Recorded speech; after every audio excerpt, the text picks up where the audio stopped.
بسم اللہ الرحمن الرحیم۔ دوستو، آج ہم بات کریں گے اتہاس کے اس مشہور یودھا کے بارے میں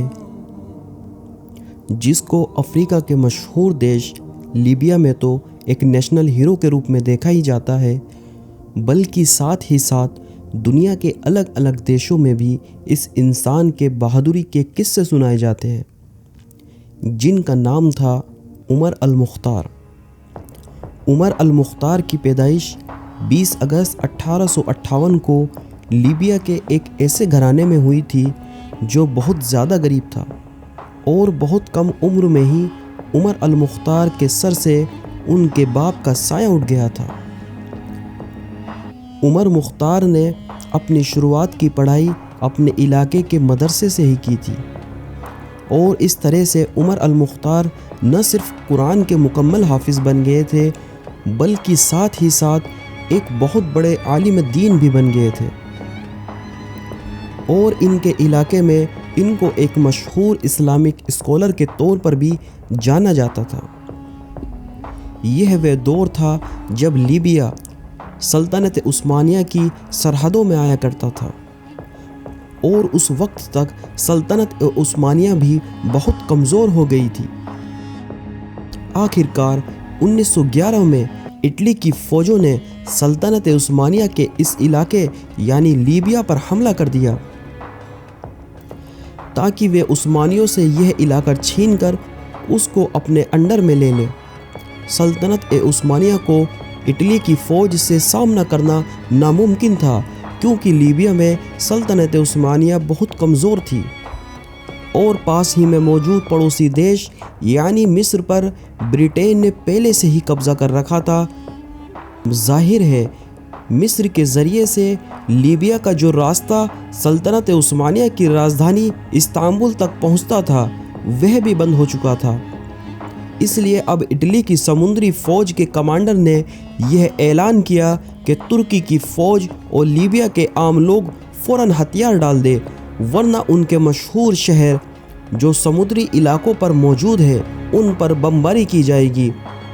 ترکی کی فوج اور لیبیا کے عام لوگوں نے ہتھیار ڈالنے سے منع کر دیا، جس کی وجہ سے اٹلی کی فوج بھی لگاتار 3 دنوں تک ان شہروں پر بمباری کرتی رہی۔ آخرکار عثمانی فوج کو پیچھے ہٹنا پڑا، اور اس طرح اٹلی کی فوج نے لیبیا پر قبضہ کر لیا۔ لیکن لیبیا کے عام لوگ اٹلی کے اس قبضے کو کسی بھی طرح برداشت کرنے کو تیار نہیں تھے، اسی لیے لیبیا کے عام لوگوں نے اٹلی کے خلاف بغاوت کر دی، اور ساتھ ہی ساتھ انہوں نے اٹلی کے خلاف جنگ کا اعلان بھی کر دیا۔ اور اٹلی کے خلاف اس جنگ میں سب سے بڑا چہرہ جو ابھر کر آیا تھا وہ چہرہ تھا عمر المختار کا۔ وہی عمر المختار جو اس سے پہلے ایک عام ٹیچر ہی ہوا کرتے تھے اور لوگوں کو دین اور اسلام کے بارے میں بتاتے تھے۔ لیبیا کے عام لوگوں نے اب عمر المختار کے لیڈرشپ میں اٹلی سے جنگ کرنے کا فیصلہ کر لیا تھا، لیکن ظاہر ہے کہ لیبیا کے عام لوگ اٹلی کے طاقتور فوج کے سامنے بہت کمزور تھے۔ اس لیے اب عمر المختار نے اسی چیز کا استعمال کیا جس میں عمر المختار کو سب سے زیادہ قابل جانا جاتا تھا، اور وہ تھا غوریلا یدھ، یعنی عمر مختار اپنی چھوٹی چھوٹی ٹکڑیوں کے ساتھ چھپ چھپ کر گھات لگا کر اٹلی کی فوجوں پر حملہ کیا کرتے تھے، اور حملہ کرنے کے بعد فوراً ہی ریگستان سے غائب ہو جایا کرتے تھے۔ اٹلی کی طاقتور فوج لاکھ کوششوں کے بعد بھی ان لوگوں کو نہیں ڈھونڈ پاتی تھی۔ لیبیا کے عام لوگ اور عمر المختار اچھا موقع دیکھ کر ہی حملہ کیا کرتے تھے، کبھی اٹلی کی کسی چوکی پر حملہ کیا کرتے تو کبھی اٹلی کی کوئی بڑی فوج کی کوئی ٹکڑی کو اکیلا دیکھ کر حملہ کر دیا کرتے تھے، اور کبھی کبھی اٹلی کی سپلائی لائن کو کاٹ دیا کرتے تھے، جس کی وجہ سے اب اٹلی کی فوج کو عمر المختار کی قابلیت کا اندازہ ہونے لگا۔ عمر مختار نے 1911 سے لے کر 1931 تک 20 سال تک لگاتار اٹلی کی فوج کے خلاف اپنی جنگ جاری رکھی، اور ان 20 سالوں میں اٹلی کی فوج کو ایسا نقصان پہنچایا کہ جس کے بارے میں اٹلی کی فوج نے کبھی سوچا نہیں تھا۔ اٹلی کی فوج عمر المختار سے اتنا زیادہ پریشان ہو گئی تھی، اس بات کا اندازہ آپ لوگ اس بات سے بھی لگا سکتے ہیں کہ ان 20 سالوں میں کئی بار عمر المختار کو خریدنے کی کوشش بھی کی گئی تھی۔ اس کے علاوہ ایک بار تو اٹلی عمر المختار سے سمجھوتا کرنے کو بھی تیار ہو گئی تھی اور یہ سمجھوتا ہوا بھی تھا، پر بدقسمتی سے یہ سمجھوتا زیادہ لمبے سمے تک نہیں ٹک پایا تھا۔ عمر المختار بہادر ہونے کے ساتھ ساتھ بہت زیادہ ہوشیار بھی تھے